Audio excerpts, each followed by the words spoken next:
Greetings out there in YouTube land. This is Morris Man, and as always, I thank you guys for coming to my channel. I'm going to entitle this video, unfortunately, Another Sad Reverb Story. My favorite selling site or buying site for guitarists now is Music Go Round. I love the customer service. I love the guitars. I love the quality. I love the prices. Their prices are in line with how it should be. Reverb, and let me say this, I'm not trashing Reverb, because as far as Reverb, the site, customer service, they handle their business. I call them, have an issue, they take care of it. The problem is the majority of the sellers on Reverb must be from another planet, because the markup on the guitars are just astronomical. You know, I'll give you one example. I was looking at a J Tercer jazz guitar, and that guitar Blue Book value at this point is about $250, maybe $300 at the most. This guy won $500. $500. Another one, he wanted $350 because it was the same guitar I had bought years ago, and I sold it. He wanted $350, and I like, you know, that's just about $100 too much, man. So it sat there for a year. It's still sitting on that site to this day for sale for $350. 2 weeks ago, he raised the price to $500. So I'm like, if it wasn't selling at $350 for over 12 months, what makes you think it's going to sell for $500 now? But everybody got their own way of thinking, you know. But I was on Reverb looking for another J Tercer guitar, because you know me, I love J Tercer guitars. And the one that I was going to buy that I just eyed is similar, actually the same model as the green one that I have. And I just wanted another one, because I actually bought another green one, but I thought about it, man, you don't need two green guitars, the same guitar. So I sold that one. So I found the white one. I was like, cool, I'll buy this one. So I threw out a offer, and it was a pretty good offer. Then he counteracted with $10 more. I'm like, okay, $10 ain't going to make or break this deal. So I went on and did the deal. So I paid for it yesterday. And let me just read the description of this guitar before I continue with this. It's a J Tercer JT-300 Ivory. And this is what it reads verbatim as far as description. This guitar is in great condition. Well, first of all, over the top it says what condition. It says excellent. So, okay, in the description it says this guitar is in great condition and plays like new. Great holiday present for the novice player. Now, I could go into a whole nother video about, you know, how they want to deem J Tercer guitars as beginner or intermediate. I got $500–600 Stratocasters that I play on a regular basis. They can't compare to the J Tercer guitars. Just that plain and simple. I've been playing guitar since I was 13, a professional guitar player about when I turned about 19, 20 years old. I've played thousands of guitars, thousands. I've owned hundreds, you know, so I can kind of make that statement because I've played so many of them, you know, and I can't. Well, anyway, J Tercer guitars, just, they're unbelievable to me. They're great guitars. So, so we did the deal. So then this morning when he was getting ready to pack it up, I got this message. Where is that? It says, good morning, Morris Man. I did a once over on the guitar before shipping it. And there seems to be an issue with the two tone knobs. And to give you a visual, these are the two tone knobs on the guitar.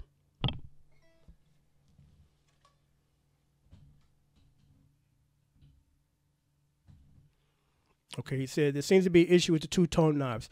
They're not functioning. They're not working. Translation. It appears that everything else connected properly and the volume switch and the other electronics work like new. But I want to let you know before I ship this guitar. Back it up, dude. You're not shipping nothing broke, because there was no indication or no description of that in the description. Here's my problem. And most of us would do this, and some of us would do that. Before I even post the guitar on my channel that I sell you guys, I play the damn thing. I make sure there ain't nothing wrong with it. And if it is, I include that in the description. I don't do this after the fact. Oh, already's been sold, so let me check it out. No, you check it out before you sell it. Hello, you know? And this is a company. This is not just one dude. It's like, come on, man. Unless you got 1 million guitars in inventory and you the only dude on staff and you can't check them all, that's the only excuse I'm going to accept.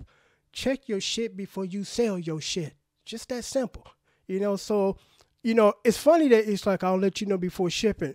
I'm not buying this now. I mean, that's a deal breaker, and then some of us would have done this. Well, I'm going to offer you a lower price since I just realized something ain't working. I just want to let you be sure know this before you ship it. You're not shipping nothing to me.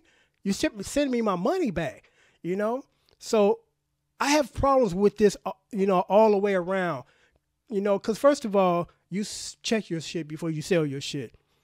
That's simple. So it wouldn't be no issues like this. And if there's an issue, you post it. So my response was, let me get this. Let me make sure that what you're saying. Well, basically I said, so the tone knobs are not working? Please confirm that, because I'm not interested in the guitar. In that case, there was no mention of that in the description. I'm looking for a fully functional working guitar, So he checked. So then I went in and just applied for a refund. I was like, you know what? Just send me my money back, dude. The tone knobs are not functioning. I apologize since I was not aware of this until this morning. You should have checked your shit before you sold your shit, dude. Just that simple.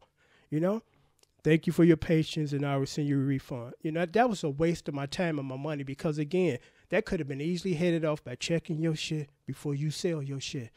Then if there's an issue, you acknowledge that in the description. It's still after the fact. That's a piss poor process of selling anything. And I only get stuff like this on Reverb. I had another guy sent me a keyboard module, and the internal battery was going out, and it clearly said that across the screen, because it tells you, said, check the battery or replace the battery soon. And the problem with that is the battery only costs $5, and it don't take a genius to put the battery in. The problem is once you take that battery out, all that data gone. Unless you got it in backup, you shit out of luck. You didn't just pull the plug and ain't nothing in there. It's an empty module. Most of us would have done this. We would have backed up that data. Then we seen that the battery's going out. We would have changed the battery and uploaded the data back in. You got a brand new battery data in there. We all good. And still, you're going to be lazy and push it and pass that on to the next guy that's buying it, that he has to go through all that. And that's not a problem if you're really willing to give a significant discount. So it's like, come on, let's just do business in the way that business is supposed to be done. This guy's supposed to have checked it before he sold it. Just that simple. And still, something ain't working now. I'm going to send it to you. I just want to make sure that you know this. I'm going to ship it. No, you're not going to ship it. You're not shipping me nothing that's not working. Unless it's been predetermined that there's an issue and I'm cool with it. But this is the kind of stuff I deal with on Reverb, and I rarely ever do business on Reverb anymore. Every now and then I still check it, because there might be some good deals there that are waiting to be, bought, or done.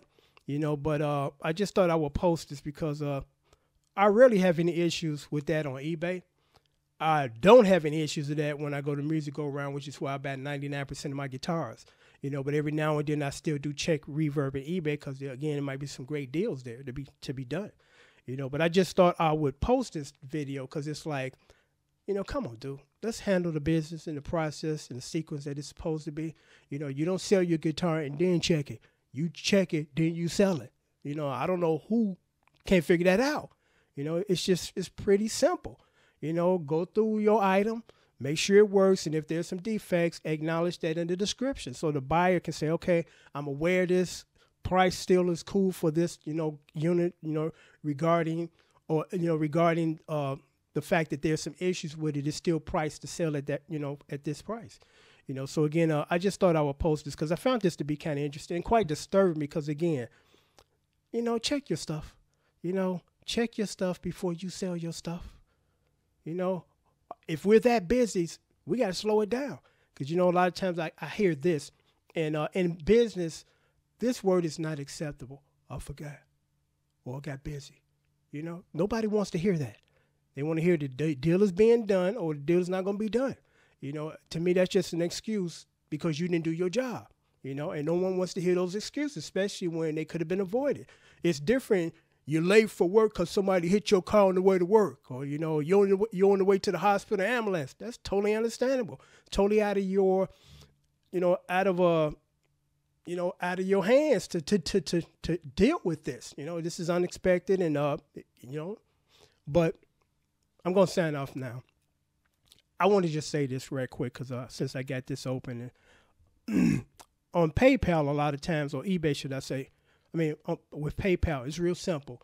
Do not open any emails that looks like PayPal when you open it up, or should I say when you open it up and it says "Dear Customer," delete it, because 100% of the time PayPal will tell you they do not address their customers as "Dear Customer." They address you by your full legal name, your first and your last name. So when you don't see that, get rid of it, because I'm getting this. This is a new scam when PayPal, or supposedly PayPal, sends you an email, which is not PayPal, and they say, "Do you want to dispute this transaction?" And it's a transaction you know you didn't do, and that's the first red flag. You know what transactions you've done on PayPal, unless you doing so many and you losing track. That they want you to dispute this, and it says click on this, and it take you somewhere and rob you. Again.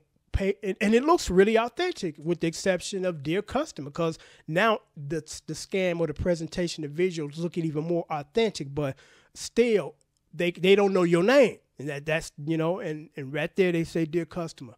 Delete that, because it's a scam. I got one of those today, and the one I got today look as closest to the real thing as I've seen. But again, since I know that they do not address you by "Dear Customer," they address you by your first and last legal name, not your nickname or not a name somebody call you in the neighborhood, your legal name. It's a scam, So when you see those, just delete them. Because I opened it up because I'm like, I couldn't really quickly determine. I said, well, let me open it up. As long as I don't click on anything inside the email once I open it, to like sending me to another link or opening up a document, you're good. Don't do that. You can open and look at it, but don't click on anything that says sending you to another link or sending you somewhere, or again, clicking on the document in there. Delete it. It's a scam. It's just sad how many people out there that think that they're going to get your fucking money for free. They're entitled to take your hard-earned money and just spend it, and you get nothing for your money. I wish I could take a baseball bat to all those clowns on the internet upside their head that send this shit, because it's just not right. Go out and earn your money instead of trying to steal somebody else's. It's just that simple. Until next time, take care. Thanks for watching.